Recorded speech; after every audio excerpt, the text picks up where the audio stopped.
All right. Well, we have to move on here, and it's really unfortunate because I again, I don't want to be talking about stuff like this, but we have to because these people were very important in our lives. I'm, of course, talking about the one, the great Eddie Sotto, and Adam the Woo. Let's go ahead and start off with the unfortunate passing of Eddie Sotto, a longtime amazing Imagineer. Walt Disney World News today: Eddie Sotto, legendary Imagineer behind best Main Street ever made, that being Disneyland Paris, has passed away. Yes, I remember driving to Disneyland on Thursday, if I'm not mistaken, when I heard the news that he had passed, and it was particularly tough for me because he was always one of my favorites, always one of my favorites, and long before he started getting recognition on social media because he did have quite active social media presence considering his previous employment to the Walt Disney Company at a certain point, but he never the reason why he was so socially active was because he never stopped loving the parks, never stopped loving to talk about them, to share his experiences with others. He was so gracious with his time, his energy, and contributed to not only books, articles, all kinds of stuff, but also to what fans were actually doing. And he may have contributed to that park place in the background right there, just checking over stories and going, "Hey, Eddie, why don't you go ahead and look this over?" He was so gracious and generous with his time.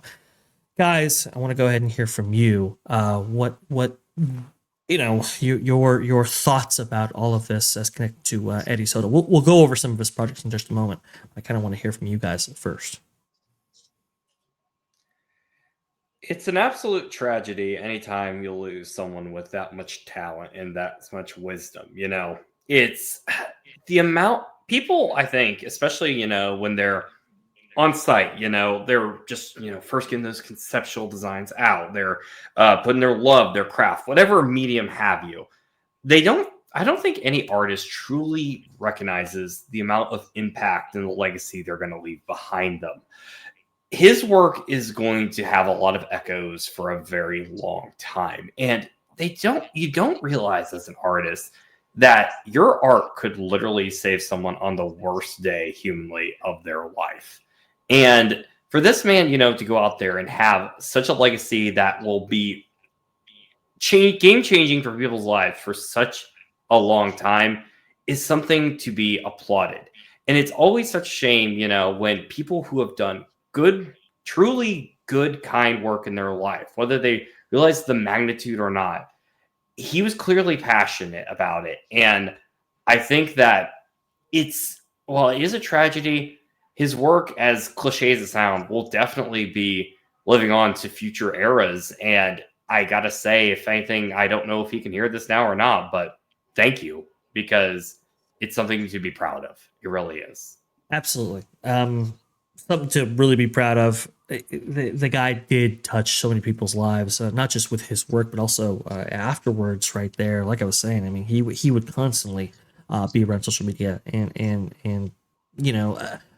from what I understand, Tony Baxter, I think, relayed this, but Tony and Sato, up until the day he basically died, they were going back and forth about the company would announce something, right? And Tony and Eddie would put their own spin on it. We saw that a little bit with the Rivers of America project. Eddie had that concept art or that kind of sketch that he made of how to retain the river, but also infuse it with the Cars project. Just all that kind of stuff. These guys were fans of the parks. These guys weren't, industrial engineers or whatever who just took the job at Disney in order to get the Gensler. No. They wanted to be in the theme park space, and they wanted to bring these ideas and concepts to reality. Go ahead, Culture.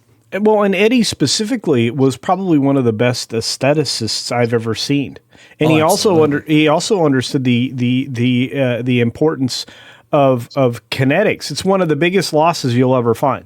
Losing Eddie from the design world is devastating. And look, he moved on to other industries, including the aviation industry, where he changed the design of airplane interiors and a whole lot of other things that he really put together. If you consulted with this man on something you wanted to look good and feel good, he could give you both of those things. So it's a terrible loss, obviously, for all of us and his family especially. But for the larger community of Disney enthusiasts, it's terrible, terrible. It'd be like losing Joe Rohde, which I wouldn't, I would think that would be something nobody could imagine. It would be like losing Tony Baxter, which technically Disney has kind of forced upon us because they've NDA'd him to oblivion. Disney is terrified of the truly creative and game-changing people that they used to employ because they don't have any anymore. They're all complete outsider garbage bags that are incapable of delivering anything that's aesthetically pleasing. And the primary example of that was the Tiana PC adventure. Oh, yeah, absolutely. Well, and that's why Tony left that project, because there was no hope for that. And once he realized that there wasn't, he got out of there. But you're so right. I mean, Eddie, I remember when the initial, Disney did work on the Emporium recently. And Eddie was like, ooh, I don't know if I like that. Let me go ahead and sketch over that. Like, provided like a lot of detail work and a lot of Main Street aesthetics to what was missing, in what was more of a simplified design.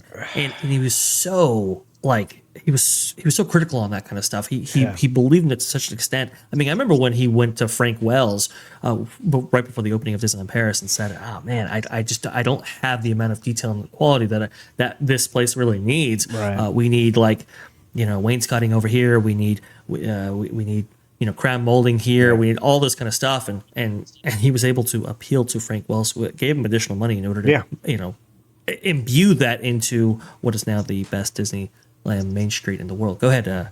It's just you keep elucidating all of the reasons why these people are the ones you have to keep engaged, and why fans are literally falling out of love with what used to be the most beloved places on earth. So true.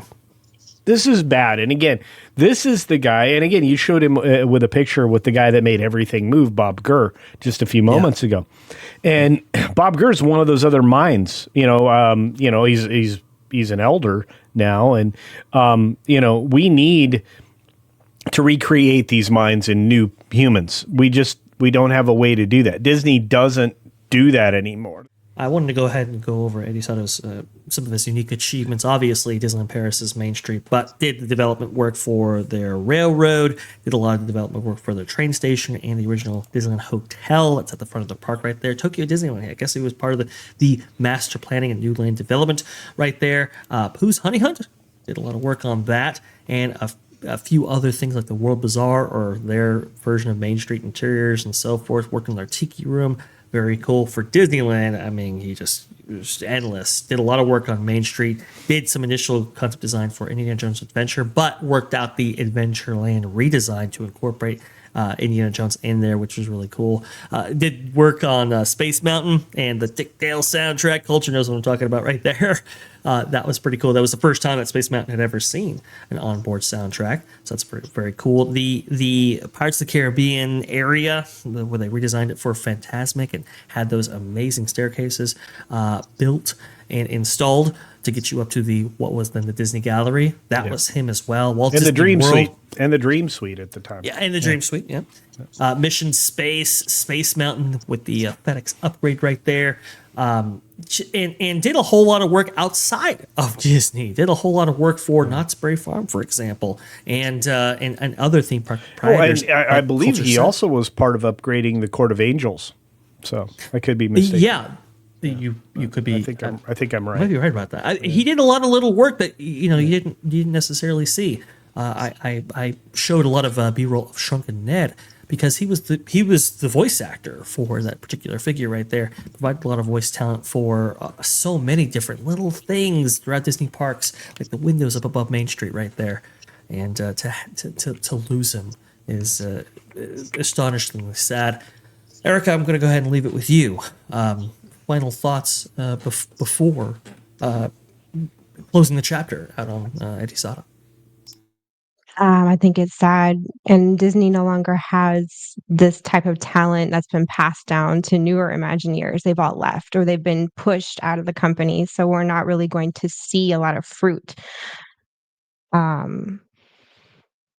of his caliber of talent, you know, be passed down. I think it's just dead, and it's really sad because this death is, we can't even really say, yeah, he's passed on, but we have these great Imagineers that are going to carry on his work, you know. So to me, it feels like a double death. The thing that separates the second gen, especially at Sotto, people like Bruce Gordon and Tony Baxter, they were fans of the parks first and foremost, and they wanted the best that was offered from that medium, understood that medium. Because remember, the first gen, you know, they were just trying to figure things out, but these guys had grown up in those parks and were of the first generation to grow up with a parks product being out there. So they understood, like, okay, like what worked, what didn't, and how can we improve on things. And that's why Disneyland Paris takes on the, I think, the tenor and tone that it does. But they were fans first. And to illustrate how much of a fan Eddie Sotto was, apparently when he was transported to the ICU, they were able to, I guess the hospital was able to find him a room, put him in a room to give him a nightly view of Disneyland's fireworks. And Wow. it's just sad to see people this passionate and this engaging and this kind and amazing souls leave us. But